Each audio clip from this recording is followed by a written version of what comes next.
இதோட தலைப்பு வந்து அரசியல் மேடை. அன்பார்ந்த வாக்காளர் பெருமக்களுக்கு இந்த ஆர்டிஎஸ்ஸின் நன்றி கலந்த வணக்கங்கள். இந்த வணக்கத்தை உங்கள் பாத மலர்களிலே பணித்தாக்கிக் கொள்கிறேன். இன்னும் நமது வாக்குரிமையை செலுத்த இன்னும் 5 நாட்கள் தான் உள்ளன. நாம் யாருக்கு வாக்களிக்கப் போகிறோம், யார் நமக்கானவர்கள் என்ற உணர்வு இப்போமே உங்களை கண்டிப்பாக உந்தி தள்ளி கொண்டிருக்கிறது என்பது நன்றாகவே எனக்கு தெரிகிறது. ஆட்சி மாற்றத்தின் அறிகுறிகள் ஆங்காங்கே எடப்பாடியார் அவர்களுடைய கூட்டத்திலே எதிரொலிக்கிறது. அதில் எந்த மாற்று கருத்தும் இல்லை. நீங்கள் செய்ய வேண்டிய ஒரே வேலை, காலையில் முதல்ல போயிட்டு, வியாழக்கிழமை காலையில் முதல்ல போயிட்டு, அந்த 23ஆம் தேதி காலையில் முதல்ல போயிட்டு இரட்டை இலை சின்னத்தை பார்த்து உங்களுடைய பொன்னான வாக்குகளை செலுத்தி ஆட்சி மாற்றத்தை ஏற்படுத்த வேண்டும் என்பது என்னுடைய தாழ்மையான வேண்டுகோள்.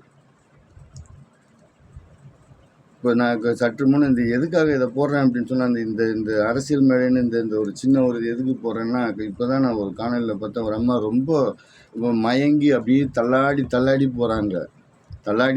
போகிறாங்க.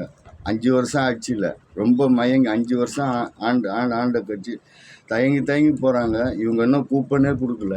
சும்மா டூப்ளிகேட்டு கூப்பனை கொடுக்கும்போது, அந்த டூப்ளிகேட்டு கூப்பனை கொடுத்த உடனே அவங்களுக்கு புத்துணர்ச்சி வந்துடுது.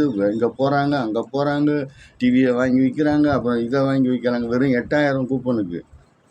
எடப்பாடியார் ஆட்சி வந்தவொடனே இந்த ஆண்டு முதல் ஆண்டு உங்களுக்கு வர வேண்டிய தொகை 60,000. நீங்களே கணக்கு போட்டு பார்த்துக்கணும். மாதம் 2000 ரூபாய். வந்த உடனே ஒரு 10,000 ரூபா கொடுக்குறாரு. உடனே ஒரு ஒரு இது மாதிரி கொடுக்குறார், இன்சென்டிவ் மாதிரி கொடுக்குறார். எவ்வளோ கஷ்ட நஷ்டங்கள், எவ்வளோ விலைவாசி உயர்வு, அதற்கான ஈட்டு தொகையாக கொடுக்குறார். 10,000. 24/10/34 ஃப்ரிட்ஜு இன்றைக்கி நம்ம வாங்க போனால் குறைஞ்சபட்சம் 12,000. 44 24/10/34 இது ஒரு 12,000ன்னு வச்சுப்போமே, 48,000 ஆச்சு. அது இல்லாமல் நமக்கு வாங்கக்கூடிய ஆயில் ஃப்ரீ, அதாவது விலை இல்லாமல் தராங்க. பருப்பு விலை இல்லாமல் தராங்க. சர்க்கரை மட்டும்தான் நம்ம காசு கொடுத்து வாங்குகிறோம். அடுத்த தேர்தலில் அது கூட விலை இல்லாமல் கிடைக்கக்கூடிய ஒரு வாய்ப்பு நமக்கு கிடைக்கும்.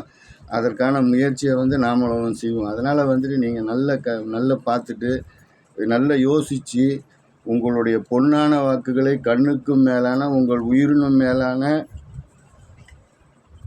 வாக்குகளை இரட்டை இலை சின்னத்திலே பதிந்து ஆட்சி மாற்றத்துக்கான இதை நீங்கள் செய்வீங்க என்று நம்புகிறேன். வாழ்க அண்ணா, நாம் வளர்க எம்ஜிஆர் புகழ். அடுத்த காணொலியில் ஆர்டிஎஸ்.